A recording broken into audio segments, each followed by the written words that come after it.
Wham stand.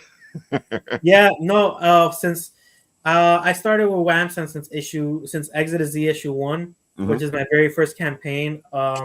Matt is such a cool guy. I've never had any issues. He's always looking out for us when it comes to us doing orders with them. I've done 2 different Whamblems. So they have one for Exit to Z, one for Phantasmagoria.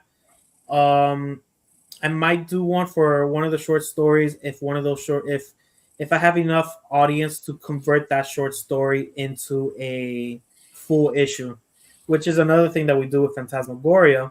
Phantasmagoria is basically like that little quick 2-minute stage for these stories to see whether or not we could build something off of it. In issue 1, we had a story called Gaia Succession, and it went from just being 10 pages to being a full issue, and we ended up printing that full issue through the imprint of Comic Unknown shortly afterwards. Well, see, that's the way to do it. And comics used to do that as well. They used to have a book that they would test things out on, and then they pull from that book, because it's almost like having a place to put your pilots. That's essentially it. That's one way of putting it. These stories are essentially pilots to see whether or not we could build something off of it. Love it, love it, love it. And of course, we love Wham Stand here. Amazing stuff they do. Folks, if you guys want your stuff to look amazing, hit Wham Stand up. Buy a couple of pieces from them. They'll make your con experience even better. And I have I have the spinner rack. Yeah, love the spinner rack. So cool. Dude, I love the fact that automatically puts you in a different place, because most of the times people who have their tables have their stuff laying flat on their tables. Now the spinner rack kind of like elevates you, and people can see your book from farther away. And the fact that the logos go on the spinner rack, it makes it even better. Yep. And each of the front of the books has the slot to be able to put a Whamblem, so you can personalize it each time. Amazing, folks. Go check out Wham Stand. Dude, you won't be remiss. You can show off your stuff at the con, go show off your stuff at the house. It can keep your stuff safe in the house and the con. These images of the Wham Stand are actually older because that was from issue 1. Yeah, he's changed them up a bit. Yeah. The newer ones are slightly thinner, but they're sleek. They're super sleek. Yeah. He does amazing work. Yeah, that's the Exit to Z one as well. And I remember the swag.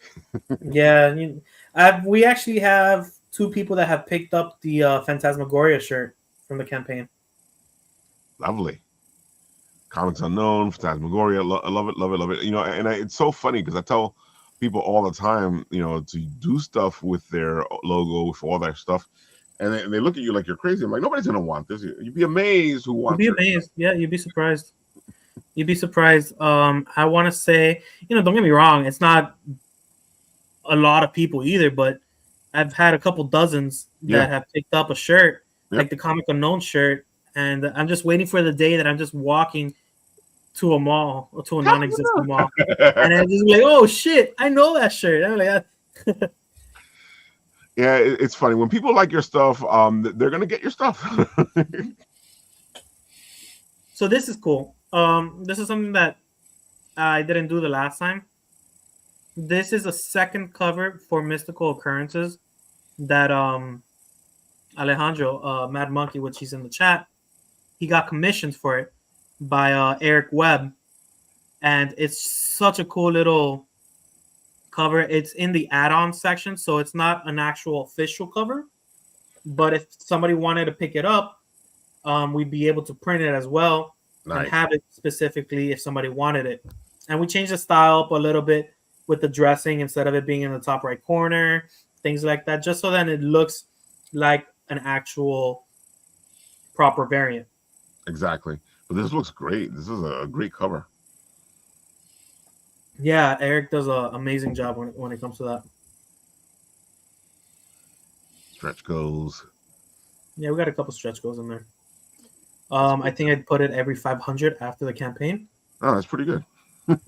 We have the early bird special, which actually expires in an hour.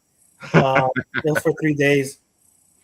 So you better use that link. I don't think anybody's going to catch that by the time by the time they watch this. But the Oh early yeah, bird if you're special. here right now, comment section, links right there. Go. Yeah.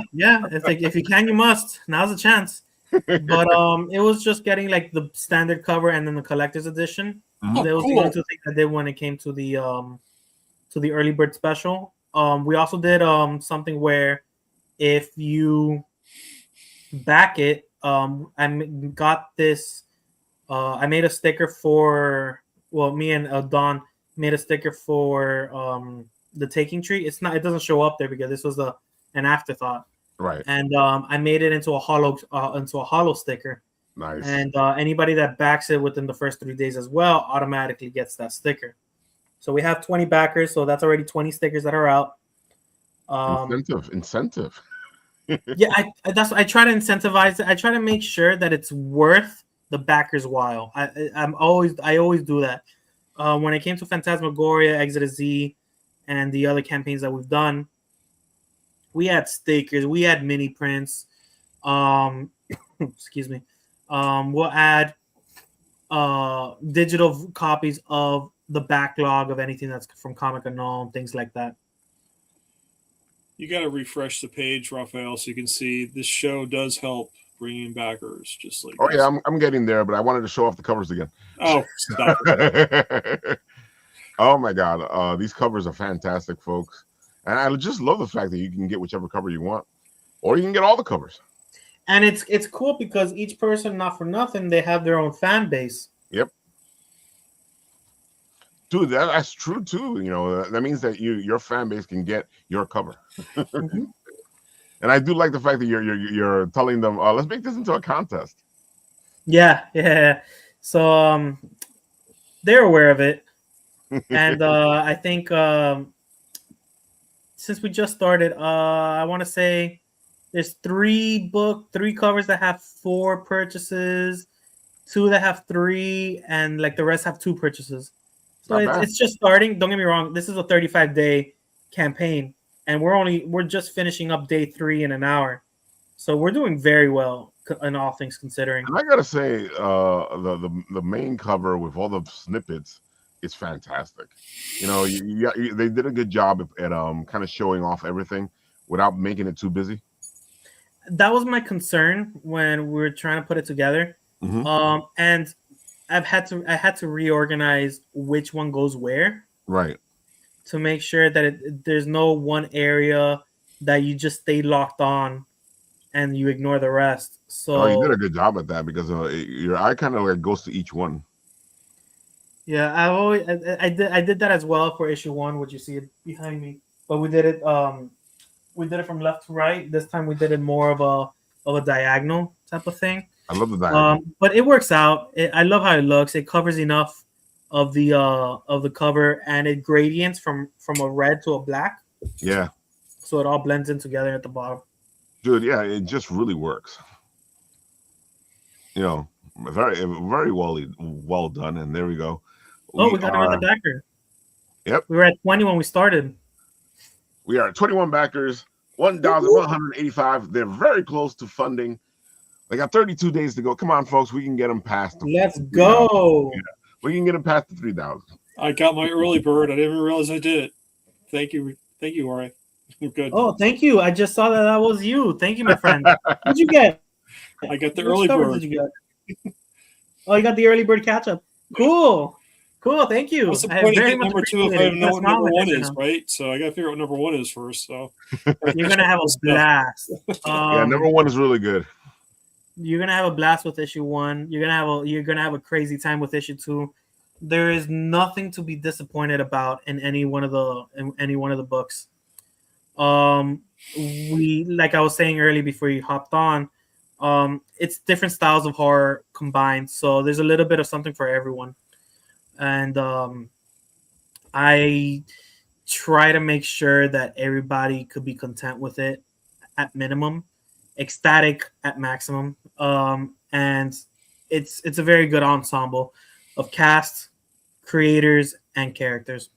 Well, I'm just excited because this will help me prepare for shows with Rafael when we do them with the the ghostess with the mostest. Oh, that's Shannon. right. She always freaks me out on these shows. It's just like, okay, I got to really toughen myself up, and I think reading more is going to help. There's some gory. It's both issue 1 and issue 2. There's some gory scenes. Yeah. In issue 1, we had a story. You probably remember it after I bring it up. There was one called sexually transmitted demons. Sexually transmitted demons. It's exactly what you think it is. And it is the most insane thing you could I probably. remember discussing this last time. The most insane story you could think of. Oh my god! All right, folks, let's go to the videotape and see what we got. Hold on.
Phantasmagoria.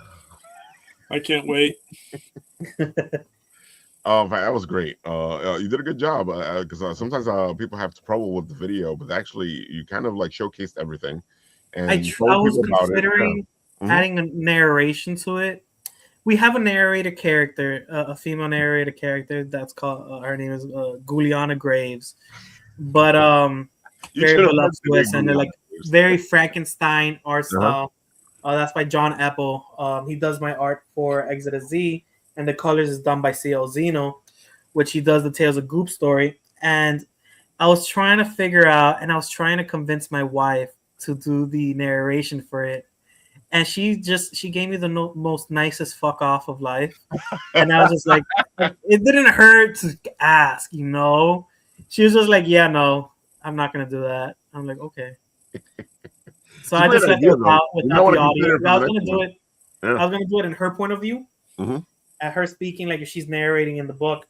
And you get your own crypt keeper. Yeah, that's exactly what it is. It's essentially. She has her own intro and outro.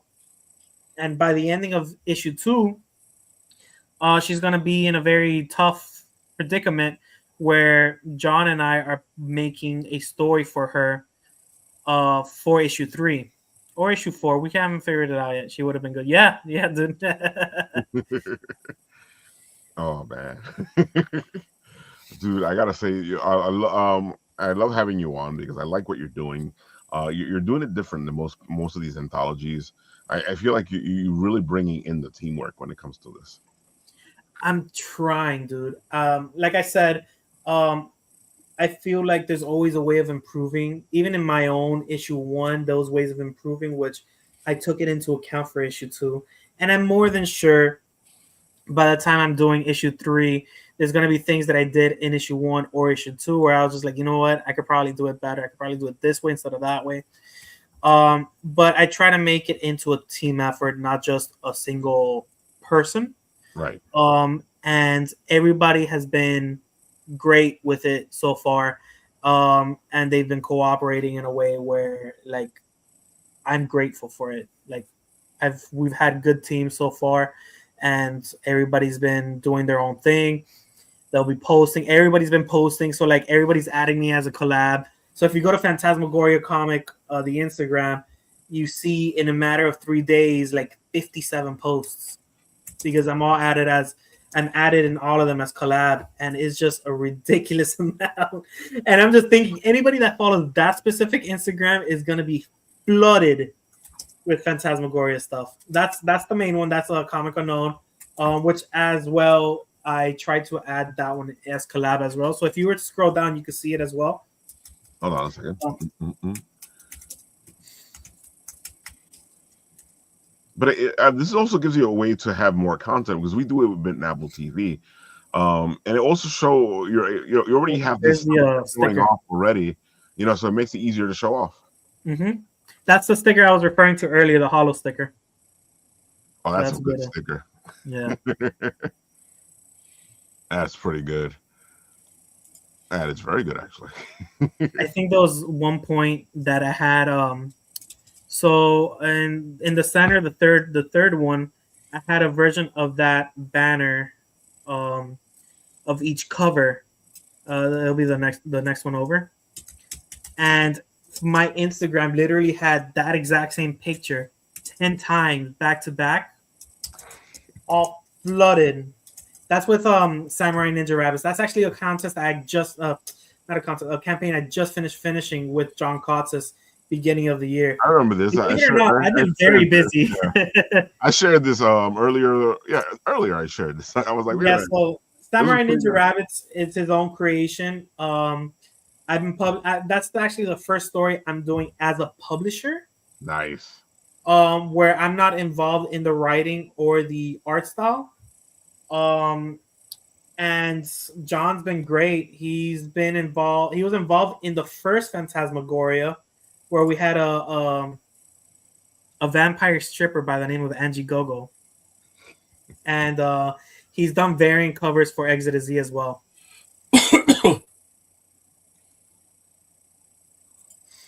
I love the fact that you're doing all these things, and sometimes this is what you got to do, though. I gotta say, your cover here, it gives me Hulk feelings, and I really like it.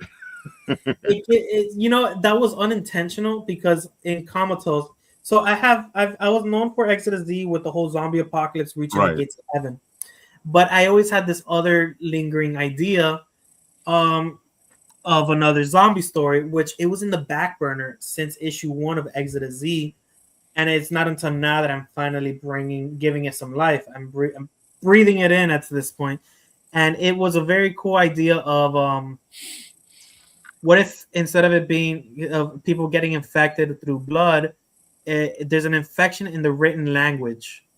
There's like, imagine a curse, and there's an infection of the written language where a specific character, which is the comma, gets infected when it gets overused. So that's why there's a play on words when it's called comatose instead of comatose. And what would be the first thing? The first set of people that would be infected?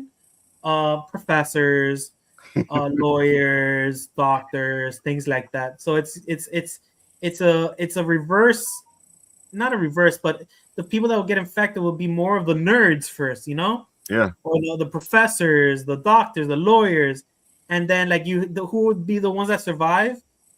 The losers, the jocks, the cheerleaders. So they're the ones that survive instead. So it's very it's kind of like Zombieland in a way, like in that sense. Like that. I like to play on words. I like to play on ideas. Yeah, because and it kind of gives me the Evil Dead type of thing with Necronomicon. Yeah, in a way. I did the story for just 10 pages, which is all 10 pages are there, and I left it in a very general cliffhanger where the survivors of these 10 pages reach up to a specific location, and I just put to be continued. The story itself, I have issue 1 basically written, and I already have the idea of what would happen in issue 2, but I wanted to first wait and see what is the outcome of Phantasmagoria issue 2, whether or not people liked the idea to be able to actually bring it to life as an actual single issue. You could probably do like a contest where vote for your favorite, and maybe we'll make it.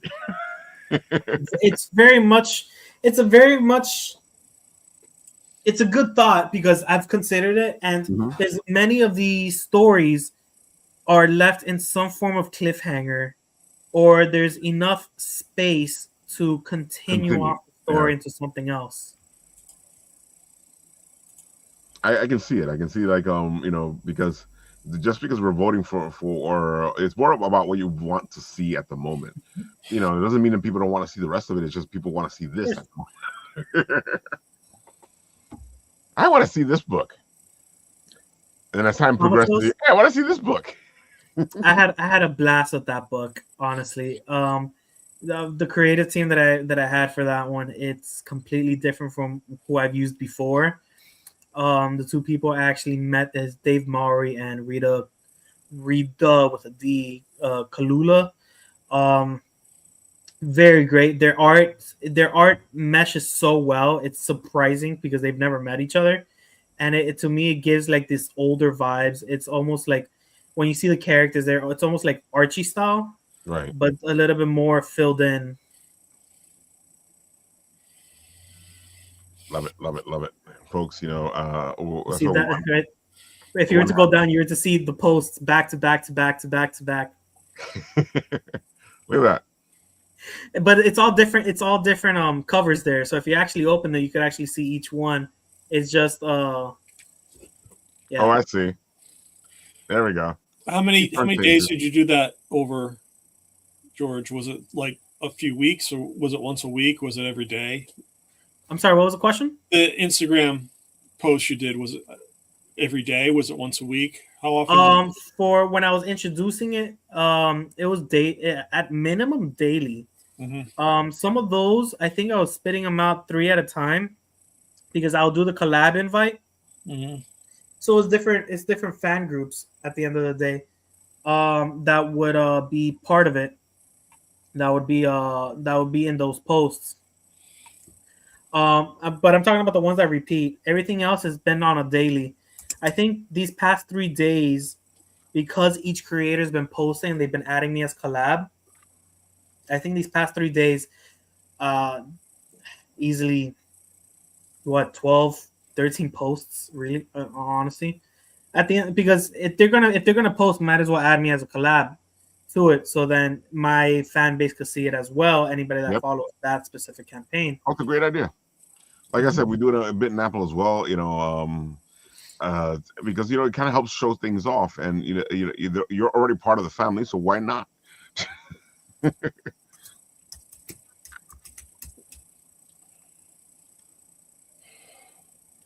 So that's Mad Monkey.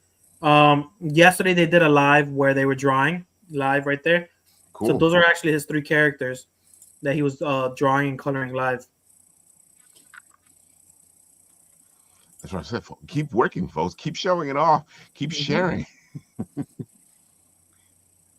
There's just so much, and it has to help you out. My fear is always that I'm overwhelming people. I don't think so. you got so many bits and pieces here. It's kind of hard to be overwhelmed. I think if it was the same book over and over and over, you might be like, oh wait, maybe I'm doing this too much. But this is a whole bunch of different stories in one shot. Yeah, that's true. Because when like for the most part, Phantasmagoria, the account stays pretty dormant up until we're ready to start releasing little snippets, sneak peeks, and whatnot. And then once the campaign goes live, that thing just blows up with back to back to back to back to back posts. But again, it's so funny. Like when you're doing the Kickstarter, I know that people get upset, but I'm like, I'm doing a Kickstarter. What do you expect? It is what it is. I was talking to the guys today about me doing, when we were speaking about it during the pre-show, that I've been sending out cold DMs because the algorithm for Instagram is not nice to us at all. After I started DMing people, those people that I DM, they started showing up on my feed, even if they don't respond to me. Yeah. And I'm like, that makes no sense. Because you need to interact. I'll explain it. You need to interact with the people on your feed, and if you're not interacting with the people on your feed, even if you're sharing or liking their videos or whatever they're putting up, you kind of don't get them on your feed. As soon as you start like interacting, DMing, all this and that, that's when they go, oh. They're so bad that sometimes what happens is, you'll probably notice this, is that you're following somebody, and then all of a sudden one day you go, wait, I was following you, but I'm not following you anymore. If you're inactive for a long period of time, they'll get rid of the person. Oh yeah, I noticed that. Yeah. Because Actually- my followers will drop and then go back Yep. up, and they'll drop again. It's a racket. Let's just face it, the whole thing's a freaking racket. It's funny that you mentioned that, because for issue 2, Mhm. one of the stories that we saw there is called Father, and that's done by Robert Rodriguez. And when I brought him into issue 2, I've known him since 2022, somewhere around there, and we followed, just when we started doing it, we followed each other 2 or 3 months ago, and I was looking at him like, I'm pretty sure we were already following each other. Yep. And I stayed so confused, and I was like, I know I've communicated with this guy, and I know we've shared things, and I was like, where is it? And when I opened up the chat, it was gone. Yeah. There was nothing there. And I was like, and me and him had spoken about it in the group chat, and I was just like, there's something wrong here. Like, I know for a fact that I've spoken to the damn dude, and for the fact that like we're in a campaign together, and I have nothing in our chats prior to the past 2 months, it's ridiculous. I was like, where did it all go? And both of us were just confused out of our minds. That's what's Don't get me happening. wrong, I hadn't seen his posts in ages. Yeah. Instagram was not showing me his posts. Dude, here's my favorite thing from Instagram, Facebook, all of them. You go and you pay you pay so that it can be shown around. And when you go to pay so it can be shown around, what they do is they allow the people on your feed to see it. Shouldn't they already be seeing it? They should be already seeing it, but They're they're not seeing You're it. paying your fan base to see your stuff. Exactly. It's a racket, like I just said. New people get to see it as well, but because what happens is like only the people that are interacting with you can see what's going on, because there's a way that they do things. So these are the important people. These people are on your feed all the time. Or Yeah, these are I the noticed people we it's want you usually to the see. same We're gonna throw it XYZ over there. So if I don't post anything for like a week or two, Yeah, that's gonna hurt me. Yeah. You know what'll help you big time? Just post a funny cat video. You'll be all set. I showed it to my friends tonight. It's like, have you seen these things? It's like freaking Kung Fu cats. It's great. It's the weirdest thing. It's just to refresh your feed at that point. But that's silly. They just want you to pay for the advertisement. That's all it is. They want you to pay for the advertisement. And when you pay for the advertisement, the people on your feed get to see it. Yeah, and even then, the advertisement doesn't even work half the time. No, because what it does, it does its job. It lets people see you. It doesn't mean that these people are going to do anything else. It doesn't do its job. You got the whole look-alike, and you got the whole, demographics. It's a bunch of crap. I mean, I hate to say it, but Zuckerberg is just the biggest money thief going nowadays. It's unbelievable. This guy. They all are. Yeah. Oh yeah, because all they care about them is themselves. So yeah. They don't care about us. No. They don't care about us. No, not at all. You gotta love it, man. You gotta love it. They're fighting over here. Let's say, did Herbert get my cover? And of course, he says he got the early bird special. If you can, you must. He got the physical catch up. The physical catch up. So yeah, wait, that's you were very saying good for people that weren't in that didn't know who we were in the first issue. Yeah. So we always offer the physical catch up, and the first issue for the most part, they're extra copies that we have. So we try to give it at a reduced rate, so it doesn't hurt too much. So wait, you were saying that there's a tier where you can get all the covers. Yes. How much is that tier? You wanna go back to it real quick? It is. I want to say 100. I think it was too expensive for my blood.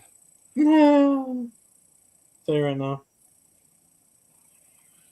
I got rid of that thing like 5 times. Go away. Okay. I get the physical catch 150. Well, 150 after the expiration of the early bird collector set. During the early bird is 135. Yeah, that's a lot of money for me. So there's a disc I game. like get to it. do it, but I can't. There's different people that have different Oh, I agree. Yeah. mindsets. So we still put it in there to see who actually likes it. Actually, in the left side, if you were to just scroll down all the way to the bottom, it'll be there.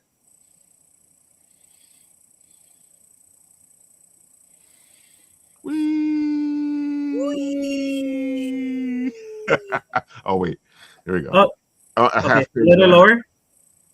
Okay, Early right there's bird, the early bird, that 135, which it's 10 covers, so that puts it at $13.50 each book, while the book itself is $18. Not bad. It's a And good deal the regular collector set is 150. Still right 15 there. bucks, $3 off each cover. We do have people that have backed it, the early bird collectors. So, like I said, there's Oh no, you should put this up here because you know somebody's gonna be like, I want all of it. yeah. So it gives them the opportunity to take it, and it works out for them. It works out for us. Gets us closer to the goal quicker. I do like the advertisement, 185, and the other one's 100. I think. Yeah, there we go. Half page ad. So, folks, if you guys want an ad somewhere, it's a pretty decent price. Yeah, and it comes. I want to say it comes with 4 copies of the book, Oh, that's so pretty good. it works out. That's a good deal. I It like is. that because usually when you do something like that, you don't get anything.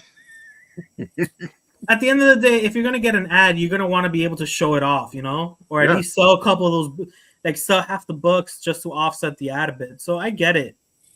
I'm gonna be human about it at the end of the day, and I try to help in whatever way I can, and those are the ways that I could do it. And I'm pretty sure maybe by the time I get to issue 3 or 4, I could figure out another way of doing it and just a way to improve it. There's never an ending for this, There's always a way to improve the stuff. There's always a way to strengthen it, and The only time this ends if you can't afford it. Well, the more stuff you add, George, the bigger your fan base grows because Yeah, the people that are existing will want to get it, and then you get new people on, and that's how you grow it. So smart, of course, because at the end of the day, issue 1 had 9 different fan bases, and of those 9 different fan bases, only 2 of those stories returned.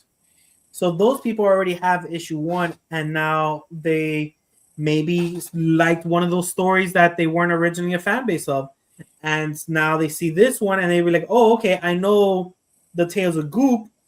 I know that was in issue 1. Let me back it now because it's in issue 2." Or Orion's Cube, it was in issue 1, and we're gonna do it to issue 2.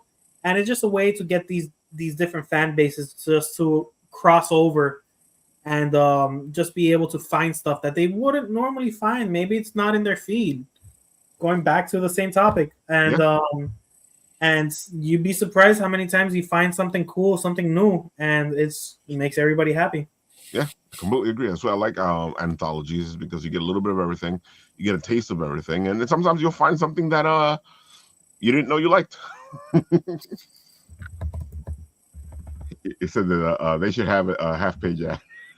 They should grab it. Grab it. All right, Mr. Paul Hebert, why don't you tell the people who you are so they know who just jumped in over here, my co-host and special time enforcer. Go for it. Yeah, sorry it's late. It was down at Ocean Grove doing a modeling session. It was really cool. So I haven't done that since like art school. It was awesome. We had a live model. Yeah, we had a live model, and with my son, we had some drawing. It was awesome. Very cool experience. Missed it. It's very cool to actually look at a human figure and try and figure out how to draw it. So it's really cool. Anyway, yeah, Time Enforcers is my video game, RPG, video game, digital comic that makes learning history fun. And it's a passion of mine that came out of COVID. I really wanted to make the experience of learning virtually more interesting for kids. And this project is just starting to morph into multiple things. I feel like I'm an octopus just stretching out my arms, and it's incredibly growing as I speak. We're working on episode 2 now, and because episode 2 had some issues with videos in terms of deploying on different platforms. So now I'm going to be animating artwork. And so because I'm animating the artwork, I have to create the artwork. That means why can't I do a comic book at the same time? So I'm taking the artwork that I'm using for the videos in the game. I'm now creating a physical edition of episode 2, which is looking really cool. That's So cool. once I get artwork done, then I said, Long Island Tabletop, what the hell? Let's just do a tabletop game too. Why not? So I'm doing that. So it's like my son goes to me, Dad, this seems like an awful lot. It is an awful lot. But I like it. It's fun. It's getting more traction in terms of notice, which I like. I think it's an important topic. Really trying to make a learning experience for kids interesting and enjoyable makes the ingestion of the material more effective. And so, Really cool. yeah, I just I developed a whole education program on top of that, where it's for 5th to 10th graders. It utilizes a curriculum that abides by the state mandates. So anything that the state needs in terms of requirements for the teaching material, it will be provided by this program. And then we also have a back end that we developed on the computer for the teachers so they can track the kids' progress through the course, as well as, apply grades and make comments and such. So it was very well received at the NJEA conference that we did in Atlantic City last November. We look and attend that one again this year in November. But just the reception I'm getting from educators is good. So I'm tackling this on multiple fronts. I want to make it a game for people to play and have some fun, maybe learn about some history, and then also get it out to kids so they can have a better experience moving through school. So that's super cool. Yeah, thank you. Yeah, we love what the professor's doing over here. He just does amazing work. We just need to get him a team. Oh, show the Nick video. This is what I'm talking about, the animation. So it's okay, hold on a second. Yeah, doing the animation with the Nick video was important because, it's the idea. Los Angeles, the city of angels, 1947. The war's over, but the streets still feel like they're fighting somewhere. Something sinister. The air's thick with the whiffs from Pan's 24, all-you-can-eat blue plate special, hot asphalt, and bad intentions. Neon signs buzz and flicker, casting purple and green halos into the puddles. Ripples that shift the wrong way, like the streets casting reflections of someone or something that should not belong here. That's where you'll find me. Nick of Time.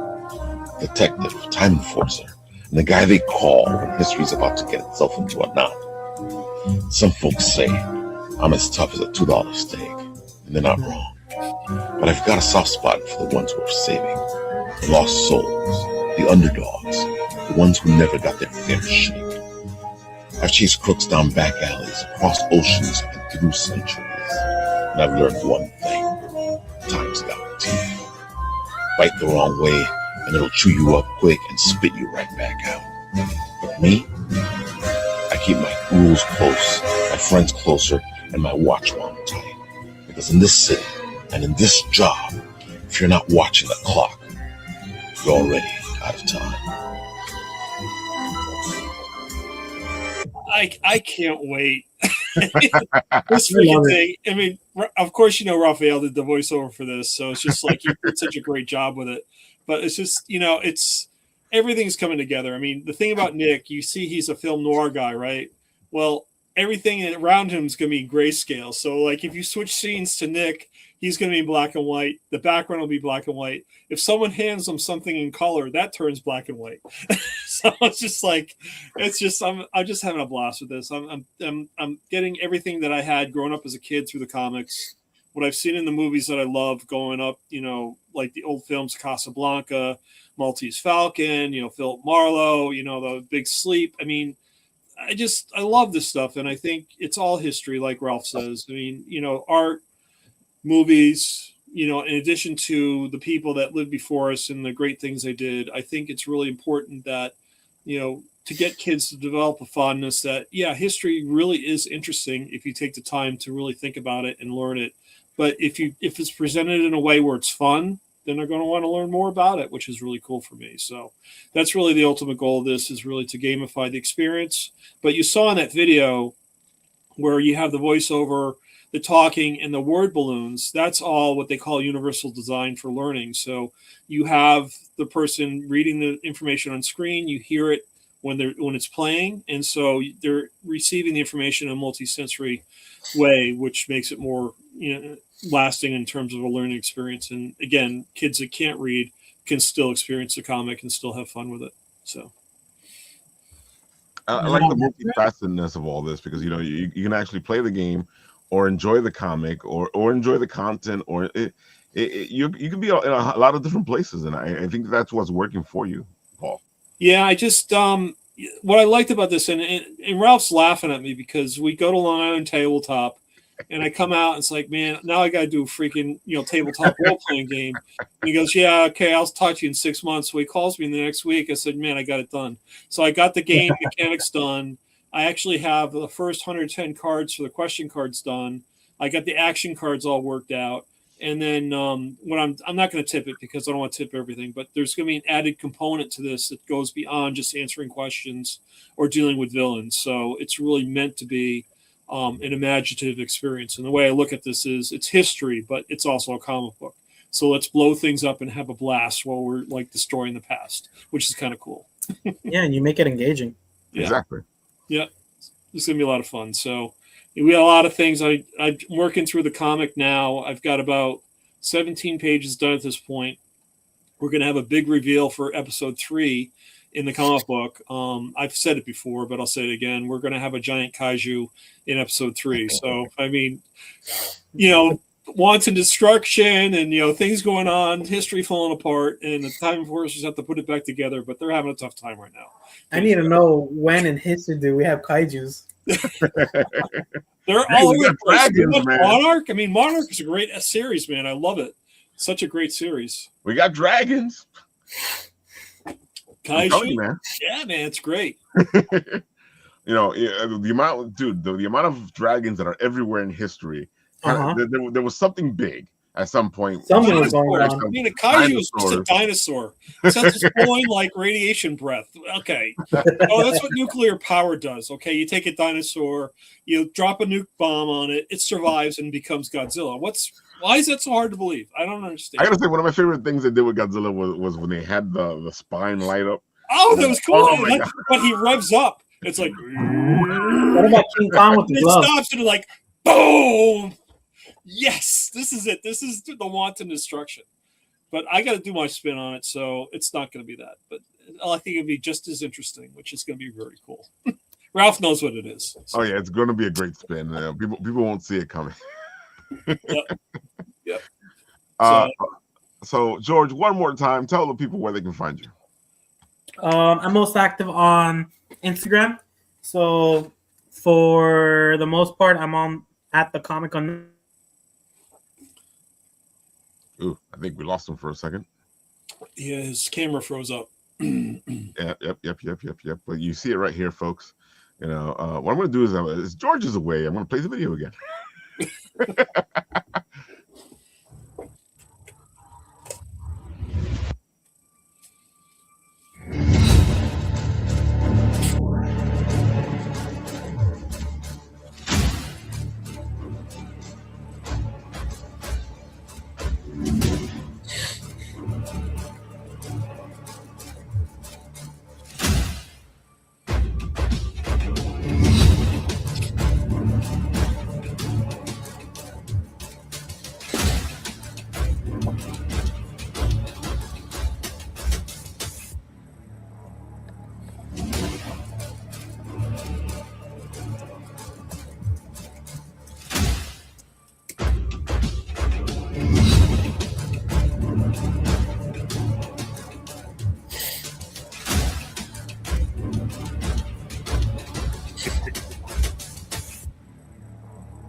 That's I don't funny. know what happened. His wife pulled the plug. I don't know what happened. I was here, and then all of a sudden, I hear you saying that I'm gone. And then these screens disappeared. I was like, "Huh?" Yeah, you were completely frozen. You weren't saying anything. Yeah, just like that. I was like, "Okay, go ahead. Explain to him now before they cut you off again." Before they cut me off again, it's almost my bedtime. Okay, so I'm most active on the Comic Unknown on Instagram. For Phantasmagoria specifically, it's Phantasmagoria_comic. We have our own website, comicunknown.com. And the Kickstarter is for Phantasmagoria issue 1 and 2. You just type in Phantasmagoria in Kickstarter. I think it's like the third thing that pops up since it's not that common of a name. We're live until April 20th. We have currently 21 backers. Woo! That's probably like, I don't know what, 40 something percent. So that's not bad. 1,500 is the 50% mark. That's not bad. We've only, in 15 minutes, it's going to be the end of day 3. So we'll keep on pushing. We'll keep on doing stuff. And I'm pretty sure we're going to fund. I'm fairly confident at this point. I don't know why you wouldn't. It's a great book. So definitely. Yep. Appreciate it. Be good. You're gonna fund. Well, we want us to get you to 5,000. Come on, folks, get them to 5,000. Yeah. Come on. And we'll dish out even if it's not reflecting a stretch goal for 5,000. I don't think it is, but we try to add something in there each time. Well, so one thing physical and one thing digital, mini prints, stickers, whatever it is, just something to add on to the campaign, to the people that are receiving the book. So we've even extended we have the option to extend the gallery, which we do a gallery, before I forget, at the ending of each book, including Phantasmagoria. Nice. Where we get all the fan art or any additional art that the creators have done, and we just add it on there. And we'll probably put like in each page just like 4 or 6 pieces of art in there, and then we'll still have like 5 pages worth of gallery. And before I forget, Hack and Sketch, which he's under the account of the Odd Contenders, was saying that he's doing this thing with his cover, where if you back his cover, he'll send you physically back his cover. He'll send you some form of art for free. Wow. Nothing additional required, just as long as you back his cover. That's some incentive right there. You back his cover, you get original art. There you have it. This is Cadesner Falls. Cadezer Falls. I always mispronounce it. It's a little tough for me. It's the one where it's the 2 sisters, a vampire and a werewolf, and the cover has them cut in half, so it's like a mesh of both of them togetger. Oh wait, we're in the wrong place. Hold on. There we go. I think it's like the third one. Look at all these beautiful covers, folks. There we go. That one's it right there. Which one is it? That one right there.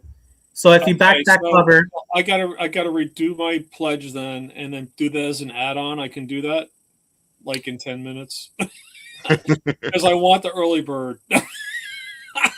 You can do the early bird. Well, you do the early bird, and then every cover's in the add-on. Yeah. So while we normally offer just the standard cover and then the variant with the standard, we jump all the way to collectors, because imagine creating a tier for each one. That's going to be difficult, and that's just going to slog it. It's going to make it huge, long. People are going to be confused. So I only do it with just one variant, one standard, and then in the add-ons, you could just add whichever other cover you want. Make life easy. What do I want? I want this. Ha ha! You have folks, go check them out. And of course, like he said right there, you would get his cover, which is right there and on the screen. He gives you original art. So go buy it. No, you can, you must. Does this at all.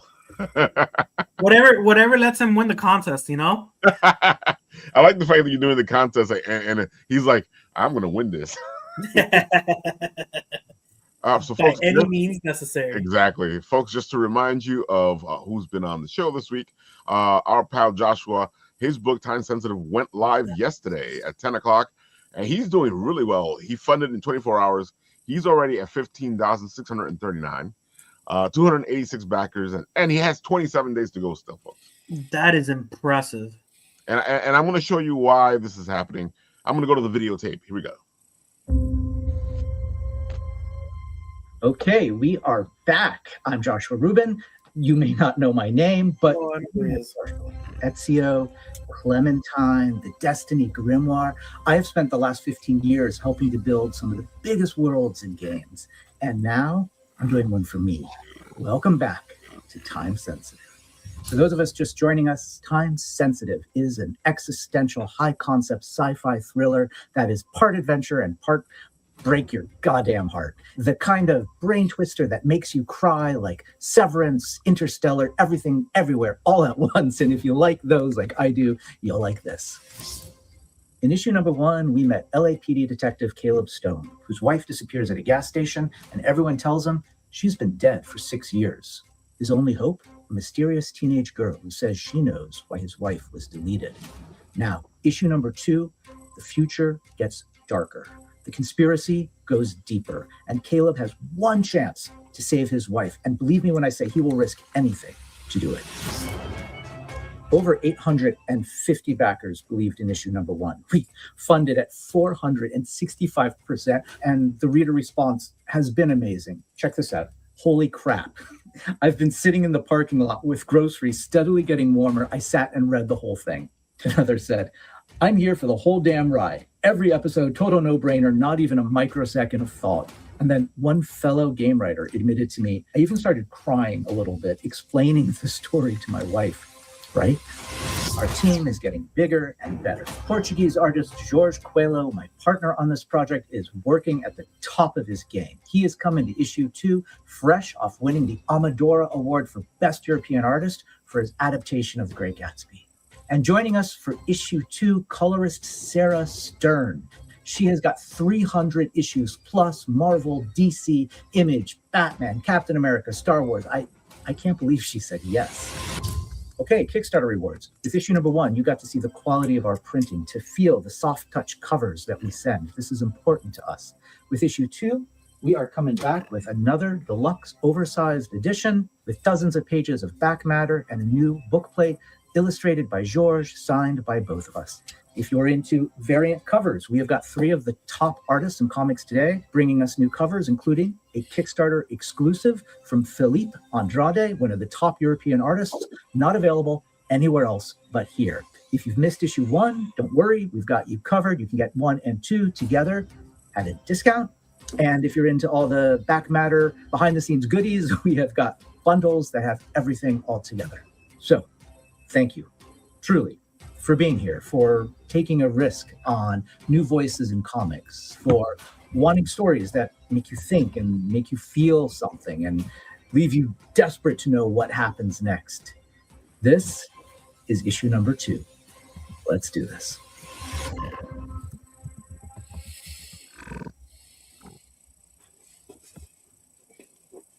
Yeah, he's very excitable. He has so much passion for his project. Great book, folks. I've already read the first issue. You should really check it out. And some drama's been happening behind the scenes here because Paul's like, I did it, and it's like, I can confirm he did it. Heck, he's gonna be busy. I'm gonna say something about that Kickstarter video. That is an impressive goddamn video. That is an impressive video. So many cool effects. That is like professional. Dude, we were talking to him on Monday, and it was like, I don't know, man. I was like, dude, no, you are so earnest in your video. And then you put it all together, and you show off your stuff so well, because he was like, at first, like the first time he did this, like for the first issue, he was on and he was talking about his video. I don't know, Ralph. I'm like, dude, it's a great video. This thing is earnest. This thing is, you're actually giving the audience exactly what you feel, what you're feeling. Keep up the good work, man. I love how he did the panels and he did the animation. Mm-hmm. So cool. See, folks, sometimes you got to work a little harder, but it's all funny because it all depends, because your video was great. It kind of showcased everything. It showed off everything. I feel like the only time that your video kind of gets lost out there is when you're kind of meandering and you're not really doing anything with it. It's what I had available, and I think I try to get everything done as much as I could. I would have loved having my wife to do the narration for it. At least it'll kind of like push. I would have added something to it. Yeah, I agree. If you can convince her for the 3rd issue, it'll be great. Yeah. Folks, the last one, our other pal was here on Monday showing off his stuff. This is a more simple video, which we were just talking about, but check this out. Oh, legal cryptids. Yep. Sasquatch, the Loch Ness Monster. Mothman, the Jersey Devil, Chupacabra. For millennia, these creatures have perplexed the human race. But what if they are forces of good? What if they have been sent here by a federation of more advanced alien species to help and defend the human race? That's the premise of League of Cryptids, a new comic book by Grant Lankard, creator of the smash hits Beowulf and Memoirs of the Morbid. His new comic, League of Cryptids, is a 4-part story involving these 5 creatures banding together to defend Earth from an invading alien race, just as one of their members is losing faith in the human race and questioning their mission. Check out the epic conclusion to the story in League of Cryptids 4. Available only on Kickstarter.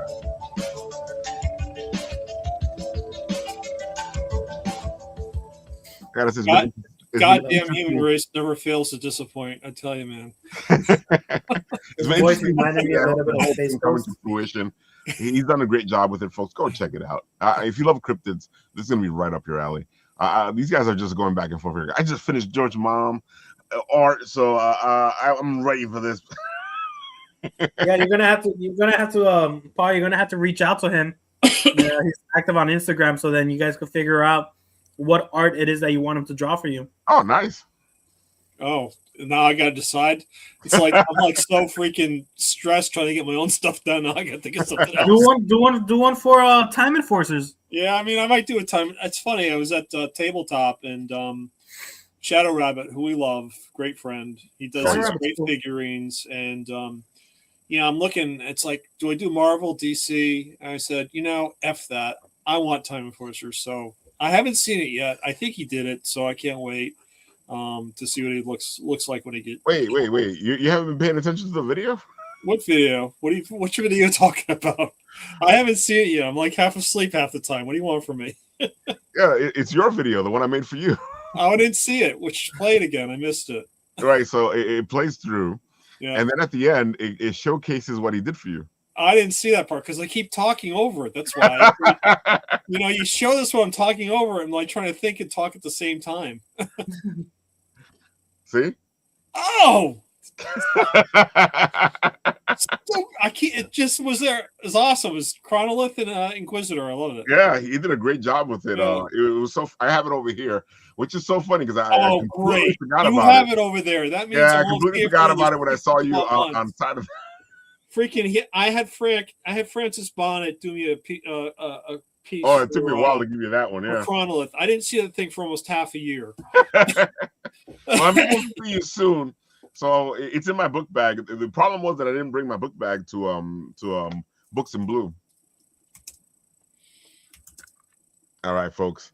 I hope you've loved the show. George has been a blast. Paul has been a blast. And of course, on this show, when it ends, we press the button. And where it stops, nobody knows.